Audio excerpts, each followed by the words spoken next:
Good morning to all. Now I am teaching about meaning, scope, objectives of cost accounting. Cost accounting is developed due to the limitations of financial accounting. In the cost accounting, we can controlling the cost, reducing the cost and recording the cost. Cost accounting అనేది financial accounting యొక్క పరిమితుల్ని నివారించడానికి ఆవిర్భవించింది. ఈ cost అకౌంటింగ్లో మనం కాస్ట్ని control చేయొచ్చు, కాస్ట్ని మనం నియంత్రించుకునేందుకు ఉపయోగపడుతుంటుంది. అలాగే కాస్ట్ కెన్ బి రెడ్యూస్డ్, కాస్ట్ని మనం తగ్గించుకునేందుకు ఉపయోగించుకోవచ్చు. అలాగే కాస్ట్ కెన్ బి రికార్డెడ్, కాస్ట్ని మనం రికార్డ్ చేసుకోవచ్చు. ఆఫీస్కి ఎంత కాస్ట్ వచ్చింది, లేకపోతే ప్రొడక్షన్ డిపార్ట్మెంట్కి ఎంత కాస్ట్ వచ్చింది, సెల్లింగ్ డిపార్ట్మెంట్కి ఎంత కాస్ట్ వచ్చింది అని నిర్ణయించడానికి ఇక్కడ మనం ఉపయోగించుకోవడానికి ఉపయోగపడుతూ ఉంటుంది. Okay, now I am teaching about the definition of costing. Definition of casting.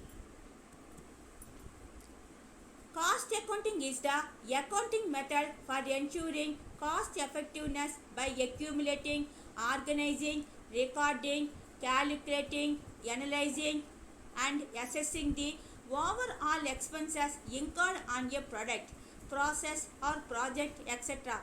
It is mostly used in the industrial units or factories where the goods are manufactured.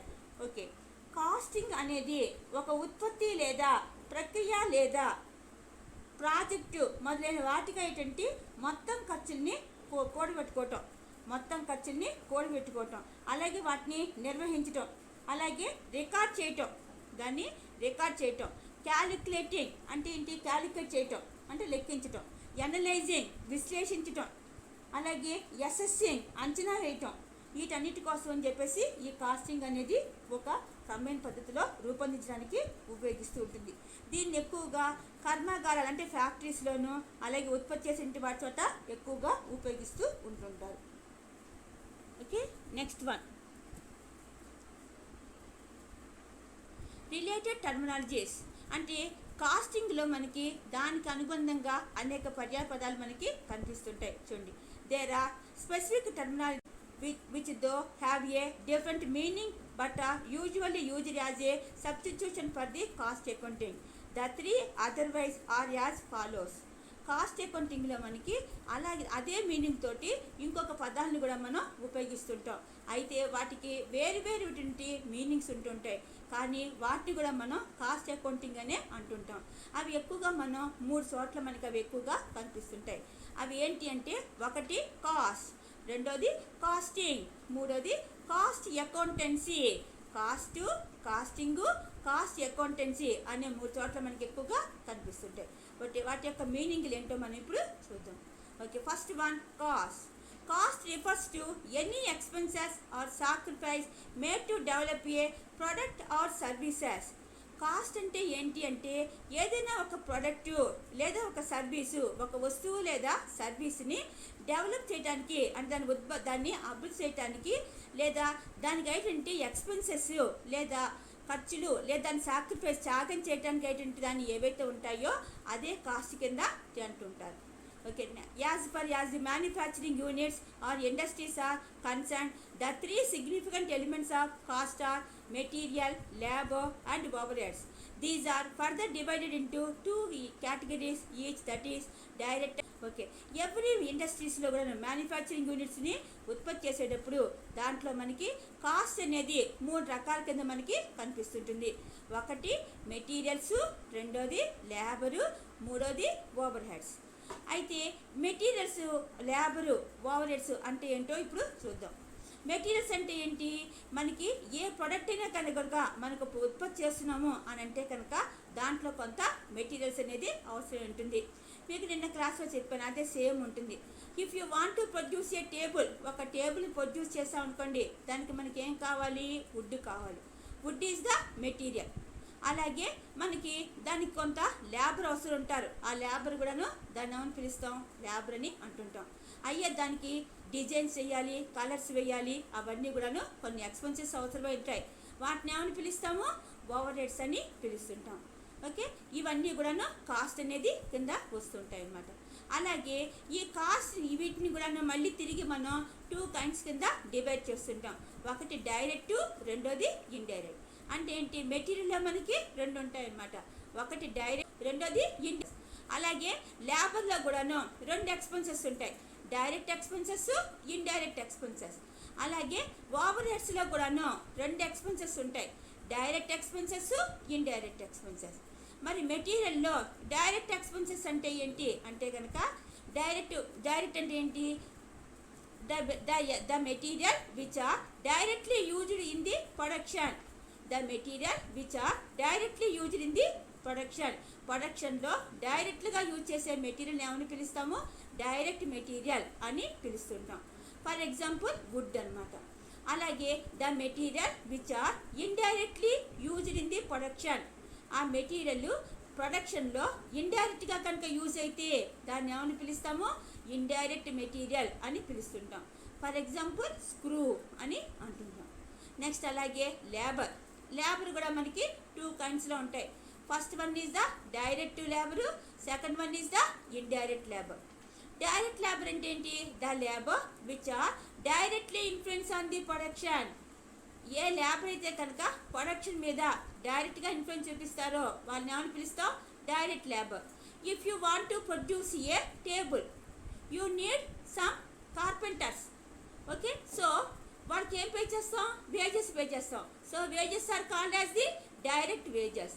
మీరు ఒక టేబుల్ని కనుక మీరు ప్రొడ్యూస్ చేయాలి అనుకున్నారు, ఆ టేబుల్ ప్రొడ్యూస్ చేయాలి అంటే మీకు ఏం కావాలి, లేబర్ అనేవాళ్ళు అవసరం అంటారు. ఆ లేబర్కి మనం ఏం పే చేస్తున్నాం, వేజెస్ పే చేస్తున్నాం. సో దట్ వేజెస్ అనేది ఏమని పిలుస్తారు అనమాట, డైరెక్ట్ వేజెస్ అని పిలుస్తుంటాం. ఇండైరెక్ట్ లేబర్ అంటే ఏంటి, ఇండైరెక్ట్గా ప్రొడక్షన్ మీద ఎఫర్ట్ చూపించేదాన్ని ఇండైరెక్ట్ లేబర్ అంటుంటాం. The labour which are indirectly influence on the production is called as the indirect labour. For example supervisors okay, or foreman salary, ఇవన్నీ దీని కిందకి వస్తుంటాయి. అదే ఇందాక ఎగ్జాంపుల్ చూడండి. ఓకే, దాంట్లో మీకు if you want to produce a table, ఆ టేబుల్ ప్రొడ్యూస్ అని you need some carpenters. Okay, ఆ కార్పెంటర్స్ అందరికీ పైన ఒక మేస్త్రి ఉంటాడు అవునా. మా కార్పెంటర్స్ అందరికీ పైన ఒక మేస్త్రి వీళ్ళందరినీ అధికారం చలాయిస్తూ పనులు చెప్తూ ఉంటుంటాడు. మరి అతనికి మనం వేజెస్ పే చేస్తామా, పే చేయమా, పే చేస్తాం. అతనికి ఇచ్చే వేజెస్ని ఏమని పిలుస్తాం, ఇండైరెక్ట్ వేజెస్. ఓకే, అంటే అతనికి ఇచ్చేది సూపర్వైజర్. అలాగే ఫోర్మ్యాన్ శాలరీస్, ఇవన్నీ కూడాను దాని కిందకి వస్తుంటాయి. Okay, third one overheads. Overheads can be classified into 2 categories, direct overheads, indirect overheads. Direct overheads అంటే ఏంటి, the overheads which are directly influence on the production. ఏవైతే కనుక production మీద డైరెక్ట్గా effort చూపిస్తాయో దాన్ని direct over heads అని అంటుంటాం. For example design charges అనేవి ఉంటూ ఉంటాయి. ఫర్ ఎగ్జాంపుల్ మీ డ్రెస్సులు ఉన్నాయనుకోండి, మీ డ్రెస్సుల మీద రకరకాల డిజైన్లు ఉంటాయి. ఒక డిజైన్ బట్టి మనకి ఒక కాస్ట్ పెరుగుతుంటుంది. అవన్నీ ఏంటన్నమాట, direct overheads. Okay, indirect overheads అంటే ఏంటి, the overheads which are indirectly influence on the production. ఏవైతే కనుక ప్రొడక్షన్ మీద ఇండైరెక్ట్గా ఇన్ఫ్లుయెన్స్ చూపిస్తుంటాయో అవన్నీ ఇండైరెక్ట్ ఓవర్ హెడ్స్ కింద చెప్తుంటాం. For example showroom rent. Suppose if you want to purchase your dress, మీ డ్రెస్ మీరు పర్చేజ్ చేయాలనుకున్నారు. ఓకే, గో టు షోరూమ్కి వెళ్ళి మీరు చేసుకుంటారు. ఆ షోరూమ్కి రెంట్ ఉంటుంది. ఆ రెంట్ యొక్క కాస్ట్ మీ డ్రెస్లో ఇంక్లూడ్ అయి ఉంటుందా, ఉండదా, ఉంటుంది. ఆ షోరూమ్ రెంట్ ఏంటనమాట, ఇండైరెక్ట్ ఛార్జెస్. అవన్నీ కూడాను ఇండైరెక్ట్ కింద అవి ట్రీట్ చేస్తుంటాం. Okay, next one costing and cost accountancy. Okay, second one ఏంటి, కాస్టింగ్ అనమాట. Costing is the technique and method used for calculating the cost of a product or service.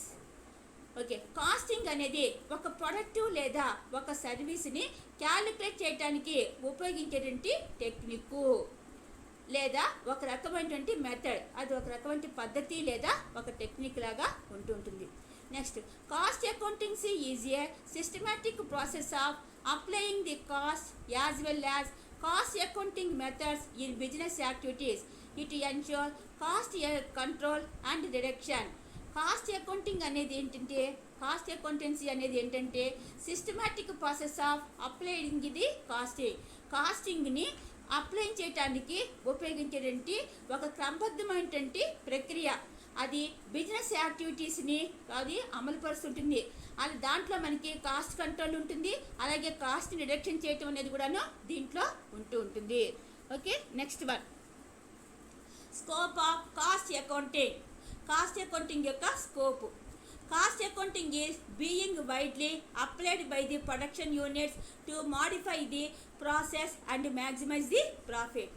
Cost accountancy అనేది దాంట్లో లాభాలు అనేది ఆర్జించడానికి, మ్యాక్సిమంగా లాభాలను ఆర్జించడానికి, అలాగే దాని యొక్క ప్రక్రియలు ఏవైతే ఉన్నాయో దాంట్లో మోడిఫికేషన్స్ ఉంటే అవి చేయటానికి ఇది ఉపయోగపడుతూ ఉంటుంది. దీన్ని విస్తృతంగా అక్కడ ఉపయోగిస్తూ ఉంటారు. Following are the various applicabilities of the cost accounting techniques. Cost అకౌంటింగ్లో అనేక రకాల టెక్నిక్స్ ఉంటుంటాయి. దాంట్లో ఫస్ట్ది cost analysis. Cost accounting determines the deviations of the actual cost as compared to the planned expense along with the reason for such variations. దీనిలో ప్రణాళికమైనటువంటి ఖర్చులు ఏవైతే ఉంటాయో దాన్ని యాక్చువల్ కాస్ట్ తోటి కంపేర్ చేసి దాన్ని డిటర్మైన్ చేయటం, దానిలో ఉండే డీవియేషన్స్, దాన్ని ఆ డీవియేషన్స్ ఏవైతే ఉన్నాయో దాన్ని పోల్చటం, అలాగే వాటికి రీజన్స్ ఏ విధంగా ఉన్నాయి, దానికి కారణాలు ఏంటి, ఆ తేడాలకి కారణాలు ఏంటి, అవన్నీ తెలుసుకునేందుకు గాను ఈ కాస్ట్ అకౌంటెన్సీ అనేది ఈ టెక్నిక్స్ని ఉపయోగిస్తూ ఉంటారు. నెక్స్ట్ది cost audit. To verify the cost sheets and ensure the efficient applications of cost accounting principles in the industries, cost audits are done. Okay, verify the cost sheets. Cost sheet అనేది problems, అది మీకు తర్వాత వచ్చినప్పుడు చెప్తాను. Okay, cost షీట్స్ని verify చేయడానికి, అలాగే efficient applications of the cost accounting principles in the ఇండస్ట్రీస్లో ఈ కాస్టింగ్ ప్రిన్సిపల్స్ ఏవైతే ఉన్నాయో వాటిని సమర్థవంతంగా నిర్వహించడం కోసము చేయాలి అంటే కనుక రిపోర్ట్లు తయారు చేయటం అనేది అత్యంత అవసరం. దాన్ని రిపోర్ట్లు తయారు చేసిన దాన్ని ఆడిట్ చేయించాలి. అటువంటి ఆడిట్ చేయడానికి ఈ కాస్టింగ్ టెక్నిక్స్ అనేవి ఉపయోగిస్తూ ఉంటుంటారు. Okay, next one, cost report. Cost reports are prepared from the data acquired through the cost accounting to be analyzed by the management for strategic decision making. Okay, ఈ cost management వారు strategic decisions అంటే వ్యూహాత్మక నిర్ణయాలు, సరైన నిర్ణయాలు తీసుకునేందుకు గాను వాళ్ళు కాస్ట్ అకౌంటింగ్ని ఆధారంగా చేసుకుని రిపోర్ట్లు అనేవి తయారు చేసుకుంటారు. ఆ రిపోర్ట్ని ఆధారంగా చేసుకుని మేనేజ్మెంట్ వాళ్ళు స్ట్రాటజిక్ డెసిషన్స్ తీసుకునేందుకు ఈ కాస్టింగ్ అనేది ఉపయోగపడుతూ ఉంటుంది. Next one, cost ascertainment. To determine the price of the product or service it is essential to know the total cost involved in the generating that product or service. Okay, ఒక వస్తువు యొక్క praise fixation అంటే ప్రైజ్ని ఒక ధరని కనుక నిర్ణయించాలి అంటే ఆ ప్రొడక్టు లేదా ఆ సర్వీస్కి దానికి టోటల్ కాస్ట్ అనేది నిర్ధారించాలి. దానికి ఐడెంటిటీ ఆ టోటల్ కాస్ట్ ఎంత అని తెలుసుకునేందుకు గాను ఈ కాస్ట్ టెక్నిక్స్ అనేది ఉపయోగపడుతూ ఉంటుంది. Next one, cost book keeping. Similar to financial accounting, journal entries, ledger, balance sheet and profit and loss account is prepared in the cost accounting too. Here the different costs incurred is debited and income from the product or service is credited. ఇక్కడ మనకి cost అకౌంటింగ్లో కూడాను financial అకౌంటింగ్లో లాగానే journal entries రాస్తాము, ledger posting చేస్తాము, balance sheet తయారు చేస్తాము, అలాగే ప్రాఫిట్ అండ్ లాస్ అకౌంట్ కూడాను తయారు చేస్తుంటాం. ఇక్కడ ఈ కాస్ట్ అకౌంటింగ్లో ఎక్స్పెన్సెస్ అంటే కాస్ట్ ఏవైతే ఉంటాయో వాటన్నిటిని కూడాను డెబిట్ చేసుకుంటాము. అలాగే ఇన్కమ్స్ ఏమైనా ఉంటే incomes from the product or services, ఏదైనా ఒక ప్రొడక్ట్ యొక్క ఇన్కమ్స్ కానీ లేకపోతే వస్తే కనుక వాటన్నిటిని కూడా ఇక్కడ క్రెడిట్ చేసుకునేందుకు ఉపయోగపడుతూ ఉంటుంది. Okay, next one, objectives of cost accounting. Cost accounting యొక్క ఆబ్జెక్టివ్ ఏంటి? Cost accounting aims at eliminating the limitations in the production process and ensure manufacturing of goods at the lowest possible cost. Cost accounting యొక్క ప్రధానమైనటువంటి ఉద్దేశం ఏంటి అంటే దానిలో ఈ production చేసేటప్పుడు దాని యొక్క ప్రాసెస్లో పరిమితులు ఏమైనా ఉంటే కనుక అటువంటి పరిమితుల్ని తొలగించడం, అలాగే లోయెస్ట్ పాసిబుల్ కాస్ట్ సాధ్యమైనంత వరకు కాస్ట్ని తగ్గించుకుని తయారు చేయాలి. వస్తువుని తయారు చేసేటప్పుడు కాస్ట్ని తగ్గించుకుని తయారు చేయటం, అవన్నీ దీని యొక్క ప్రధానమైనటువంటి ఉద్దేశం. Other than this, there are multiple objectives of the cost accounting practices. Let us now discuss the importance in the detail. అంతేకాకుండా ఈ కాస్ట్ అకౌంటెన్సీకి అనేక రకాలైనటువంటి అదరటువంటి ఆబ్జెక్టివ్స్ ఉన్నాయి. అవేంటో ఇప్పుడు చూద్దాం. కంట్రోల్ అండ్ రెడ్యూసింగ్ కాస్ట్ని రెడ్యూస్ చేసుకోవచ్చు. Cost accounting continuously focus on managing the cost of production per unit to improve profitability without compromising with the quality of the product. ఒక ప్రోడక్ట్ని తయారు చేస్తున్నప్పుడు దాని యొక్క క్వాలిటీ విషయంలో కాంప్రమైజ్ అవ్వకూడదు. అంటే క్వాలిటీలో ఎటువంటి తేడా అనేది ఉండకూడదు. అలా అని ప్రాఫిట్ని తగ్గించుకోకూడదు. మ్యాక్సిమైజ్ ది ప్రాఫిట్ని ఎక్కువగా ఆర్జించాలి, అలాగే క్వాలిటీని తగ్గించకూడదు. అలా చెయ్యాలి అంటే కనుక అప్పుడు వాళ్ళకి ఎలాగ ధర నిర్ణయం చేయాలి అంటానికి ఈ మేనేజ్మెంట్ వాళ్ళకి కంటిన్యూస్గా చేయడానికి కాస్ట్ అకౌంటింగ్ అనేది ఉపయోగపడుతూ ఉంటుంటుంది. Next, determining the selling price. It provide total cost incurred in the product or service which is the base for fixing and appropriate selling price. Okay, total కాస్ట్ని ఆధారంగా చేసుకుని ఒక ప్రోడక్ట్ యొక్క సెల్లింగ్ ప్రైస్ నిర్ణయించడానికి ఇది ఉపయోగపడుతూ ఉంటుంది. Next, assist management in decision making. The product and cost sheets generated based on cost accounting back the manager decisions of the organization. ఒక ఆర్గనైజేషన్లో మేనేజ్మెంట్ వాళ్ళు ఈ కాస్ట్ షీట్ని ఆధారంగా చేసుకుని రిపోర్ట్ తయారు చేస్తారు. ఆ రిపోర్ట్ని ఆధారంగానే డెసిషన్స్ తీసుకునేందుకు ఇది ఉపయోగపడుతూ ఉంటుంటుంది. Next, ascertaining closing inventory.